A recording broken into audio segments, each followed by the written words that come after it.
네, 지난 주말에도 코로나 확진자 수가 좀처럼 줄지 않고 있습니다. 우리나라는 방역 선진국으로 평가받으면서 주가 상승률이 가장 높았던 만큼 2차 팬데믹으로 인해서 어떤 상황들이 변하게 될지 외국인들의 관심이 굉장히 높아지고 있는데요. 오늘은 이 문제에 대해서 집중적으로 다뤄보도록 하겠습니다. 한국경제신문의 한상투 논설위원 나오셨습니다. 안녕하세요. 네, 안녕하십니까. 네, 반갑습니다.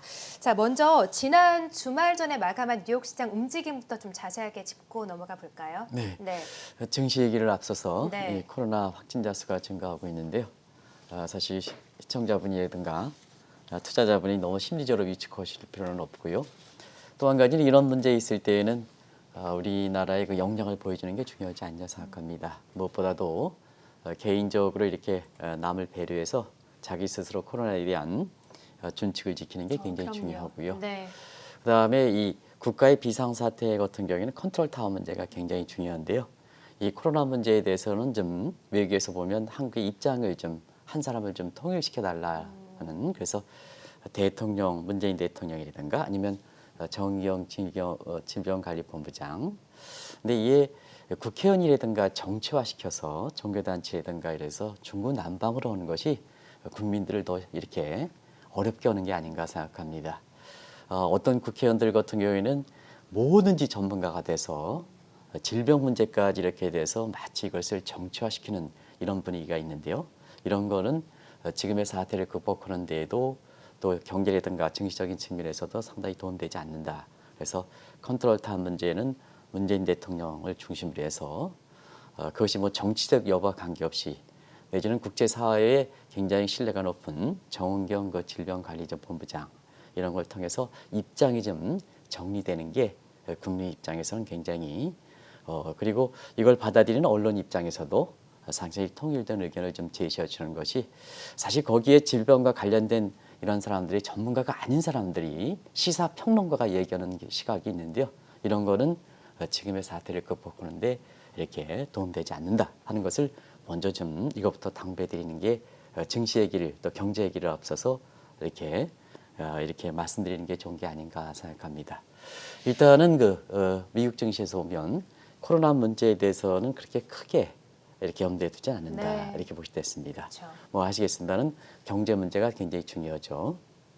그래서 전날에 그 7월 페드 의사록이 나왔을 때 경기에 대한 불안감을 그렇게 제기했기 때문에 증시적 측면에서는 투자자들이 좀 혼란스러웠었죠. 근데 그 위에 발표됐던 경기 선행지수라든가 그리고 토요일 그 새벽에 사실 증시에 끝나는 움직임에 큰 영향을 미쳤던 이렇게 미국의 그 제조업 PMI 지수 네. 53.8로에서 굉장히 좋게 나왔죠. 그리고 주택 착공 호수도 굉장히 좋게 나옴에 따라서 결국 페드가 제시했던 경기 불안 우려를 불식시키면서 3대 지수가 특히 다우지수가 많이 올라갔다. 왜냐하면 다우지수는 경기에 민감한 업종을 그렇죠. 중심으로 하지 않습니까? 네. 그래서 지금 우리 캐스터분이 아침에 여러 가지 어려운 여건 속에 그 방송해드린 내용들이 아마 시청자분이 접해졌을 겁니다. 아무래도 이제 이번 주에 가장 관심은 27일이 되겠는데요. 27일은 2분기 성장률의 그 두 번째 발표하는 잠정치가 발표됩니다. 대체로 보면 속보치 한 달 전에 발표했던 속보치에 비해서는 사실 그 상향 조정되지 않겠느냐. 왜냐하면 6월 달에 이렇게 단기 부가가치 지표들이 반영되니까 사실 5월 달보다 6월 달이 좋았으니까 아마 잠정치 두 번째로 발표되는 것은 한 달 전보다 좀 좋을 겁니다. 속보치보다. 그리고 27일은 잭슨홀 미팅이 있죠. 아시겠습니다는 올해는 특산 사건에서 영상 화상회의를 이렇게 네. 됐는데요. 두 가지 문제가 아니냐 생각합니다.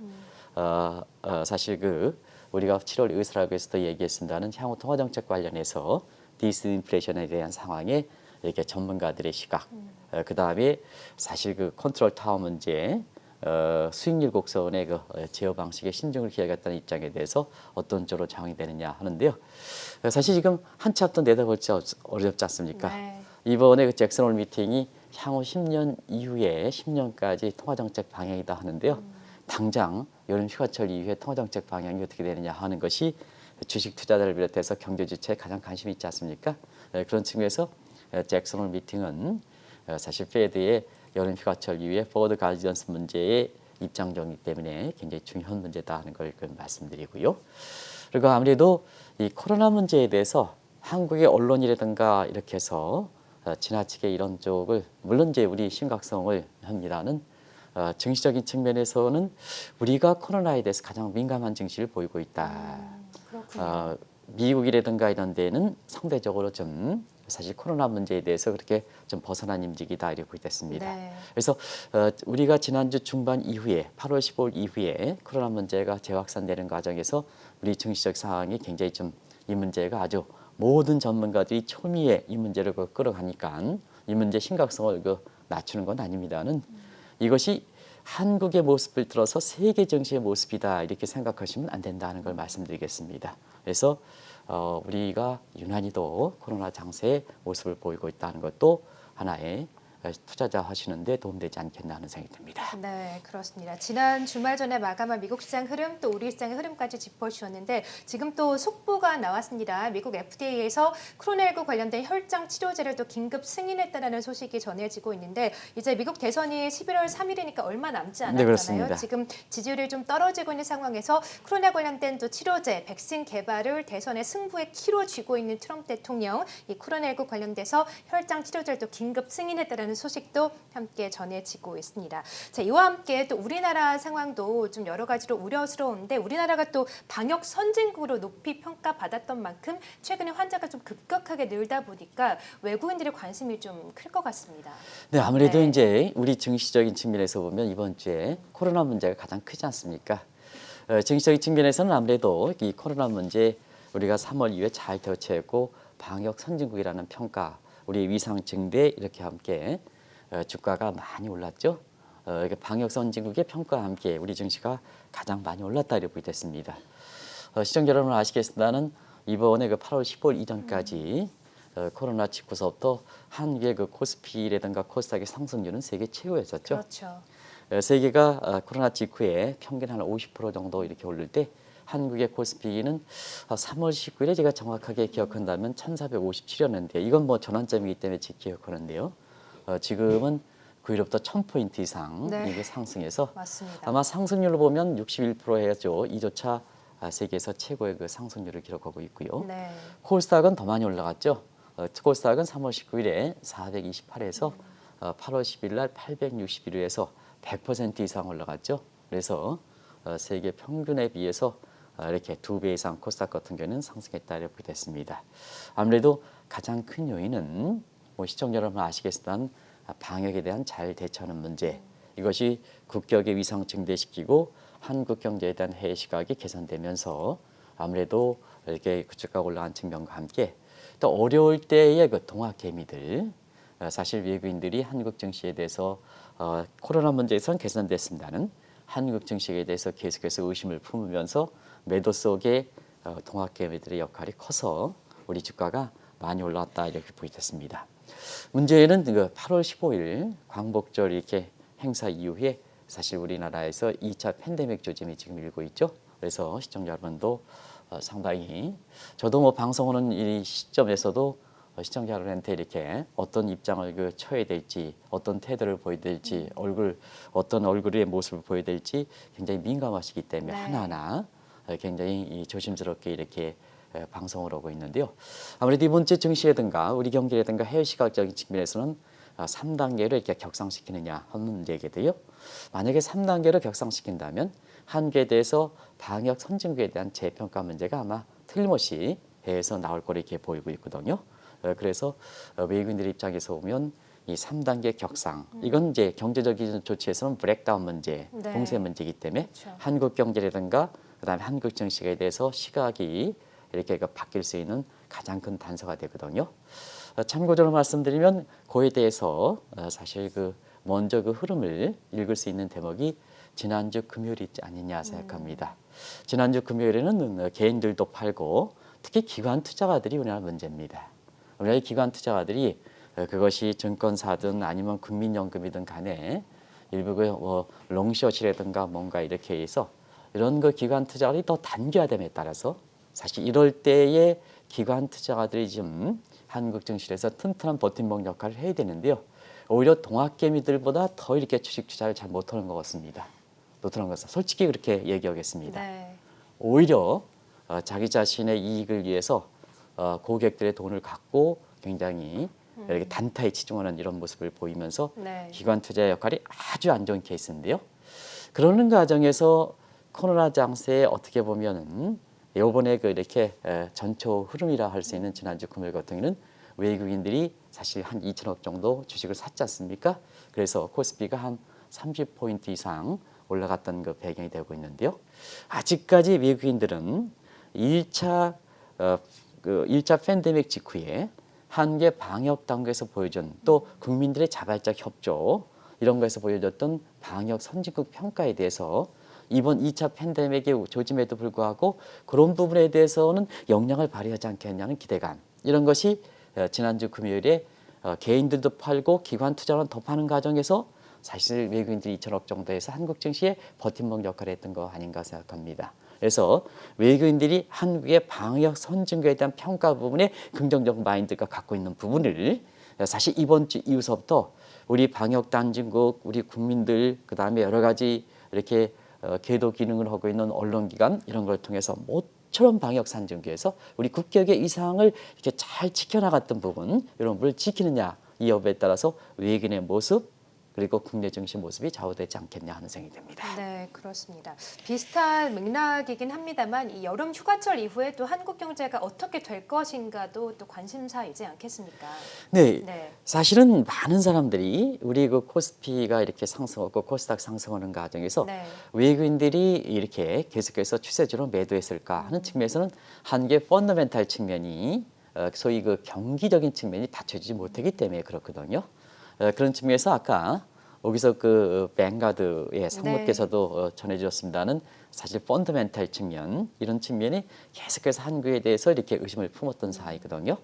그런 측면에서 3월 이후서부터 외국인의 한국 경제 모습에 대해서는 그렇게 크게 개선되지는 않고 있습니다. 바로 그 디플레이 우려가 되거든요. 이 디플레이 우려가 속에 2차 팬데믹 조짐이 되니까 더 외국인의 시각서가 같은 경우에는 더 이렇게 펀더멘탈 측면에서는 한국 경제에 대해서 부정적으로 갖고 있는 시각이 개선되지 않겠죠. 그래서 굳이 이것을 뭐 지금은 L자형도 나오고 I자형도 나올 수 있는 경기 모양은 다 나오기 때문에 사실 그것을 특별한 의미를 두지를 않겠습니다는 L자형 시각, 나이키형 시각 이렇게 해서 회복된다 하더라도 아주 완만하게 회복될 것이다 하는 네. 이런 쪽의 시각이 이렇게 있다 보니까 사실 그 외국인들이 그동안 한국 증시에 대해서 동학개미들의 매수 속에 이렇게 추격적으로 이렇게 매수하지 않았던 분위기다 이렇게 네. 됐습니다. 근데 상대적으로 한국의 그 정부 입장에서는 아직 2차 팬데믹에 대한 조짐이 있긴 하지만 한국 경제에서 조심스럽게 이렇게 낙관하는 분위기거든요. 뭐 어디 엊그제까지 OECD가 한국 경제 성장률이 2다 해서 그걸 공치사원 입장이기 때문에 그래서 말도 조심해야 되는 겁니다. 그래서 항상 이후의 상황이 어떻게 전개될지 모르니까. 그런데 이렇게 낙관론을 하고 있어 서로 대조적인 분위기다 이렇게 됐습니다. 그런 측면에서 한국 경제 여름 휴가철 이후의 모습은 어떻게 좌우될 것인가 하는 측면에서 보면 네. 사실 뭐 아시겠습니다는 가장 최대 현안이 2차 팬데믹에 대해서 정리하느냐 진압하느냐 아니냐 진압이라는 표현을 썼습니다는 진압하느냐 안 하느냐 이 여부에 따라서 달려있는 것이 아닌가 생각합니다. 만약에 이 문제에 대해서 사실 이렇게 이 문제에 대해서 이렇게 정리하지 못할 때는 그동안 한국 경제 방역 선진국에 대한 재평가와 함께 비관론이 상당히 좀 확산될 거로 이렇게 보이고요. 이 문제를 다시 한번 우리가 방역 단진국가 그 다음에 국민들이 협조를 해서 이 문제를 이렇게 극복할 때에는 역시 방역 선진국에 대한 재평가와 함께 한국 경제라든가 한국 증시가 다시 한번 소위 러셀 교수가 얘기하는 세컨드리 테이크업, 제2의 도약을 하지 않겠느냐 하는 이런 시각이거든요. 네. 결과적으로 그 향방이 어떻게 결정될 것이냐 하는 측면에서 보면 당분간 이 모습에 저울질하다가 대체로 보면 올해 10월 말 정도에 발표되는 IMF의 한국 경제 공식 전망 네. 이 모습이 전망치가 어떻게 나오느냐에 따라서 사실 향후에 한국 경제 모습이 좌우되지 않겠나. 그리고 그때 당시에는 또 이 앵커께서도 좀 지적해 주셨습니다는 미국의 대선 결과도 물론 11월 3일입니다는 대선 결과의 향방이 올해는 좀 빨리 결정될 거로 이렇게 보고 있습니다. 그래서 증시 입장의 측면에서는 트럼프보다 더 그렇게 낫다고 하는 바이든이 이렇게 네. 당선 가능성이 높게 점쳐질 때는 하나의 새로운 전환점도 되지 않겠냐. 지금은 주가가 올라가서 이렇게 떨어지는 게 아니냐 하는 전환점인데 네. 그때에서는 다시 한번 이렇게 테이크업할 수 있는 전환점이 되지 않겠나 하는 이런 시각이 외국인의 시각이다 이렇게 됐습니다. 네, 그렇군요. 특히 이 외국인 또 국제 금융 투자자들은 또 우리나라 경제의 상징이라고 할 수가 있겠죠. 수출에 대한 궁금증도 상당히 높은 것으로 아는데 현재 우리나라 수출 현황이 어떻습니까? 이 대목은 굉장히 네. 중요할 겁니다. 팬데믹, 2차 팬데믹은 앞서 말씀드린 같이 네. 미국보다도 한국에서 이번에 우려된다는 거 아니겠습니까? 그럼 우리 내부적 문제보다도 이 문제 돌파구 될 수 있다는 측면이 아마 대외적 측면에서 수출적인 측면에서 한국의 상징성이 높은 수출을 이렇게 외국인들이 주목하고 있는데요. 수출의 감소폭이 많이 돌아다니고 있죠. 아마 시청자 여러분 아시겠습니다는 우리나라 수출 사실 코로나 전후 여부와 관계없이 계속해서 2월달 올해 1월달 우리 수출 증가가 반짝 3.6% 증가한 것을 제외하고는 지금까지 19개월 연속 마이너스를 기록하고 있거든요. 코로나 사태 이유는 뭐다 아시겠습니다. 세계 교역이 위축되면서 6개월 연속 감소세가 되고 있는데 이거는 중국을 제외하고는 대부분 다 감소세다 이렇게 됐습니다. 그런데 여기서 볼 것은 8월 들어서 20일까지, 이건 8월 15일 이후 사태까지 이제 반응하는 겁니다. 20일까지 우리 수출 그 감소폭이 마이너스 7%거든요. 네. 근데 일일 조업일수를 감안해서 일일 감소폭은 마이너스 3%까지 이렇게 보고 있습니다. 이 대목에 있어서는 왜 이렇게 시청자 여러분도 일부 사람들이 한국의 수출 통계에서 통계 조작이 아니냐 하는데 그건 아닙니다. 나름대로 뚜렷한 근거를 갖고 있습니다. 그래서 외국인들이 한국의 경제라든가 증시에 아직도 희망을 꺾지 않고 지난주 금요일 날 개인과 기관들이 파는 속에 한 2천억 달러 산 그 근거에 있어서도 한국의 수출 감소폭이 자꾸 이게 둔화되는 네. 개선되는 모습을 보이는 것이거든요.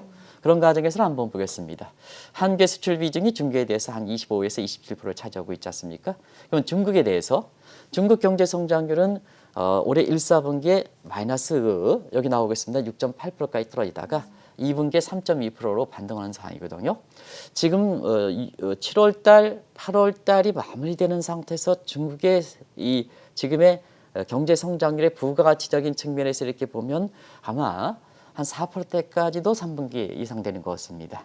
그래서 중국이 올해 1, 4분기 마이너스 6.8% 대비해서 사실 3.2% 되고 이것이 지금의 예상치대로 8월까지 20일까지 모습을 봐서 한 4%대가 이렇게 나온다고 본다면 거의 그 V자형 반등이 되거든요. 하지 않습니까? 그래서 우리가 수출이 중국에 대해서 25%, 27%를 차지하니까 결과적으로 보면 중국 경제가 V자형 반등, 네. 한국의 수출 감소폭 둔화 이렇게 되는 그러네요. 부분이죠. 네. 그런데 3분기에도 중국 경제가 좀 괜찮다. 이렇게 보면 지금 2차 팬데믹 때문에 우리 경제라든가 증시에 대해서 극단적 비관론을 얘기하시는 분들이 있습니다는 사실상 뭐냐 이런 부분에 대해서 외국인이 지난주에 금요일에 2천억 정도 산 것과 마찬가지로 예. 희망을 거두고 있는 대목이다 이렇게 됐습니다.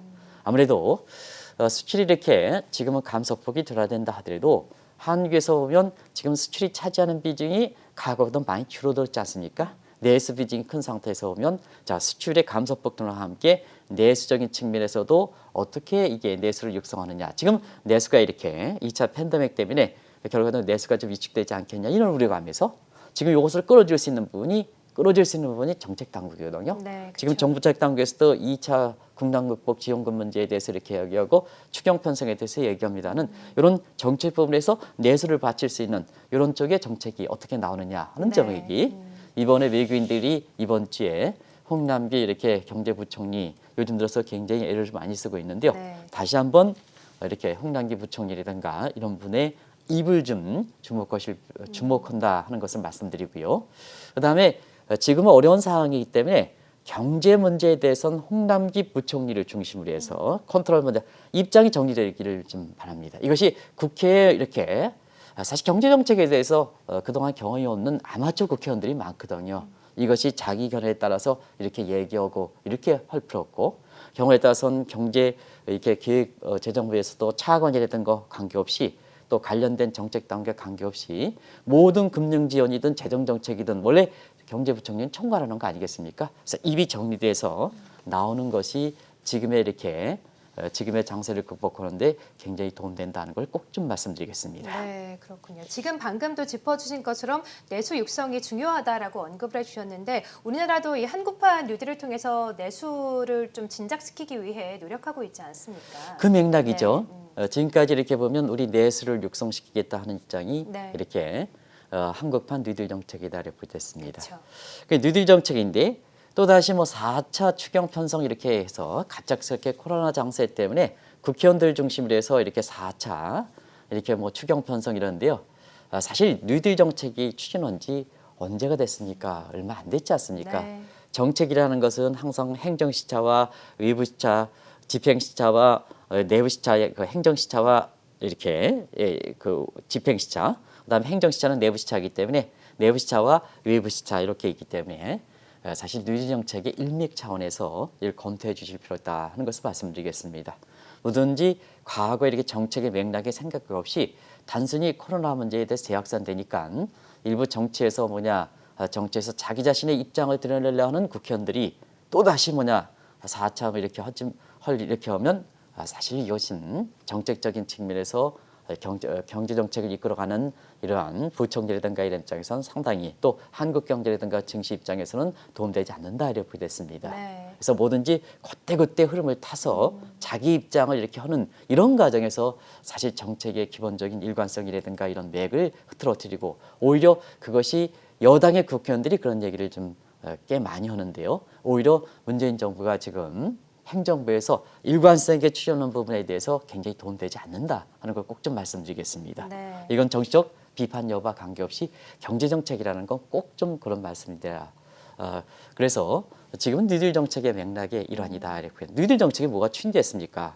뉴딜 정책이 정책이랑 또 재정 정책이라는 건 시차 문제가 있기 때문에 지금 당장 추진한다고 해서 효과가 나는 건 아니겠지 않습니까? 그래서 지난번에 문재인 대통령이라든가 이렇게 해서 뉴딜 정책의 국민의 화합적인 측면에서 이걸 네. 도출했으니까 이것을 지켜보는 과정에서 사실 이 코로나 문제라든가 이런 문제에 대해서 이렇게 극복할 수 있느냐 하는 이 측면에서 좀 정책을 보는 것도 중요하다는 것을 말씀드리겠습니다. 네. 외국인이 주목하는 것은 국회의원이 그때그때마다 이렇게 입을 가볍게 이렇게 돌리는 정책보다는 일관성을 유지하느냐 하는 문제에 대해서 더 주목한다 하는 것을 말씀드리겠습니다. 네. 다만 한 가지 외국인들이 지금 측면에서 한국은 지금 이렇게 빈 문제가 있기 때문에 지금 뉴딜 정책을 강구할 때 증세는 지금 어렵고요. 왜냐하면 증세는 경기를 좀 어렵게 하지 않습니까? 그리고 적자 국채도 지금 나중에 말씀드리겠으면 재정의 건전성이 빠르게 떨어지는 점을 감안해 볼 때 지금처럼 새로운 환경에 있어서는 재정정책 측면도 새로운 정책을 좀 구상할 필요가 있지 않느냐 하는 측면에서 지금 나오는 게 페이고라든가 간전정책 이런 것에 대해서 어떤 정책이 나오는 간에 외국인들이라든가 해외 시각적인 측면에선 그에 맞는 정책을 나온다 그러면 그만큼 한국이 상당 부분은 현실 조건에 맞춰서 정책을 내놓는다.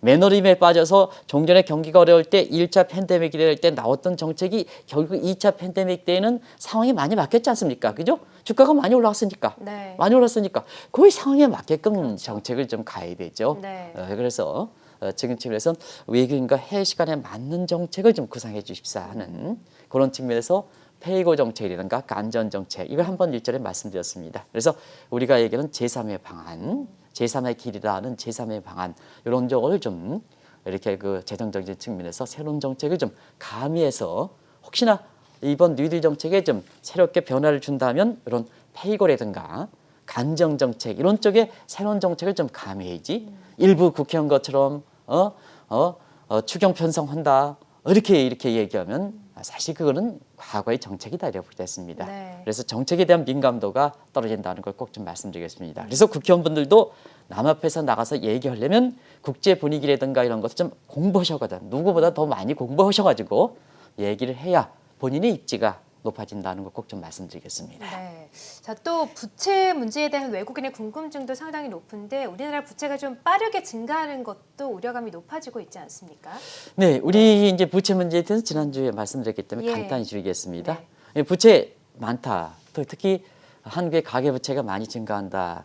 그리고 가계부채에서는 B2B2 이렇게 해서 빚내서 투자하자 부동산과 주식 이런 문제에서 한국은행 통계에서 가계부채가 많이 증가했다 이렇게 얘기를 하는 것 같습니다. 네.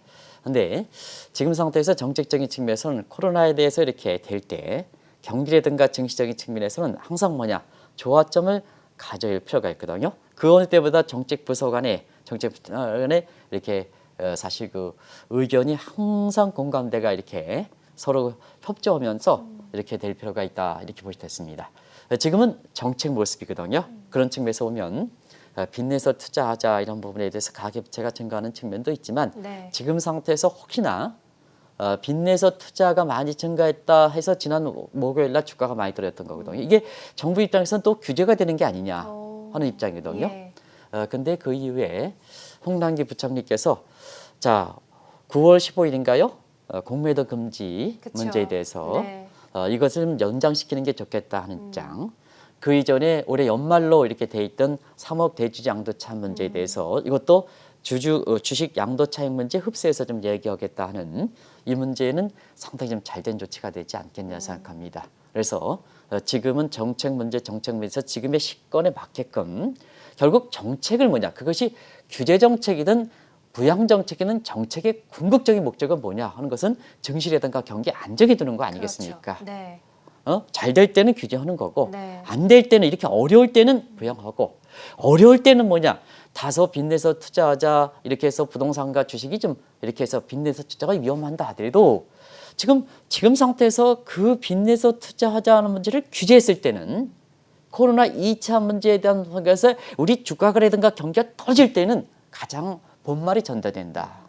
본말이 전달된다 하는 걸 말씀드리겠습니다. 네. 그런 측면에서 정책이라는 건 강약이 조절하고 그때 여건이 조절해야 되는데요. 그런 측면에서는 이렇게 공매도 금지 연장 조치라든가 이런 걸 앞서서 이렇게 발령했던 종전에 비해서 다르다 하는 걸 말씀드리고요. 또 한 가지는 그렇습니다. 오늘 그 정책 문제가 굉장히 중요하기 때문에 정책 문제에 대해서 얘기하겠는데요. 외국인의 시각에 대해서 좀 말씀드리겠습니다. 외국인들은요. 문재인 정부의 경제 강요들이 기가 이렇게 막혀 있다. 소위 폐쇄적이다 하는데 그렇지는 않습니다. 네. 시장의 흐름을 읽고 공매도 금지 연장 6개월 연장 이런 쪽에 나가지 않습니까? 그래서 상당히 열려져 있습니다. 열려져 있습니다. 네. 그런 부분에 대해서 한국 정치라든가 경제에 대해서 희망을 갖고 있는 대목이거든요. 그래서 시청자분도 사실 한국에 대해서 이분법적 시각으로 현 정부는 기가 막혀 있지 않느냐 네. 절대 그렇지 않다 하는 걸 말씀드리겠습니다. 적극적으로 국민청원을 통해서 새 정책을 거리하고 그러면 홍남기 부총리라든가 이런 정책 컨트롤 타워에서 이거를 결국은 모든 정책에서 홍남기 부총리라든가 문재인 대통령 입장에서도 주가가 떨어지고 경기가 떨어지면 가장 평가를 나쁘게 받는다. 왜 그런 것을 일부 지금 시장에 돌아가는 것처럼 일부러 주가를 떨어뜨린다, 부자를 마귀한다 이런 시각으로 되겠느냐.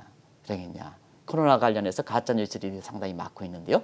그런 점이 지금 상태에서는 코로나가 더 확진 여부와 관계없이 코로나 관련해서 가짜 뉴스가 판치는 질병 관련해서 한국에서 어떻게 코로나 확진자 수를 오히려 증가시킨다 이렇게 얘기했습니까? 이런 문제가 한국 경제라든가 한국 증시에 가장 이렇게 나쁜 거다. 이걸 편승해서 국민이 뽑아주는 공적 기관인 국회의원들이 그렇게 편승해서 얘기하는 것도 상당히 잘못되어 있다는 걸 말씀드리겠습니다. 네. 그런 것이 가장 한국 경제라든가 증시 입장에서 최대 적이다 하는 것을 꼭 좀 말씀드리겠습니다. 네, 그렇군요. 또 하나 또 우리나라의 재정 건전성이 또 악화되는 것도 외국인들의 주된 관심 사항 중에 하나 아니겠습니까? 네, 네. 이 문제는 계속해서 관심 사항이죠. 근데 관심 사항인데 최근에 또 이렇게 국난극복 2차 지원금 문제 이렇게 문제에서 이게 또 예. 논란이 되는 것 같습니다. 논란이 되는 건데요. 사실 이것은 이렇게 일전에 말씀드렸대로 한국의 재정 부분에 있어서는 부채가 나는 게 일반적입니다. 민간은 양입재출 원칙입니다. 이 경우는 꺾여서도 소득을 먼저 들어와서 그 범위 내에서 지출할 겁니다. 이게 양입재출 원칙이다. 들 입자 먼저 생각한다. 근데 사실은 그 재정이라는 것은 양출재입의 원칙입니다. 먼저 쓸 것은 생각해서 사실상 뭐냐? 사실상 그 세입을 그 생각하는 거거든요. 예를 들어서 한번 보겠습니다. 양출재입의 원칙을 취하는 데 있어서는 자 민간처럼 흑자가 나는 게 건전하냐? 흑자가 나는 게 그러면 이제 이행거랑 같이 공부를 해보겠습니다. 그러면 재정 수지 흑자라는 것은 사실 재정 수입의 마이너스 재정 지출 아니겠습니까? 이게 그렇죠. 흑자가 난다면 네. 일단은 재정 수입적인 측면에서 국민에게 많이 걷어들였다는 거죠. 그럼 흑자가 나는 거죠. 네. 이건 잘못된 거 아니겠습니까? 그죠? 걷어들이는 것. 지금처럼 어려울 때. 이건 잘못된 거다. 그다음에 자, 재정 수입 증세를 하지 않는다 하더라도 일반 민간처럼 자, 지출을 삭감시킨다. 지금 상태 지출을 삭감시킨다.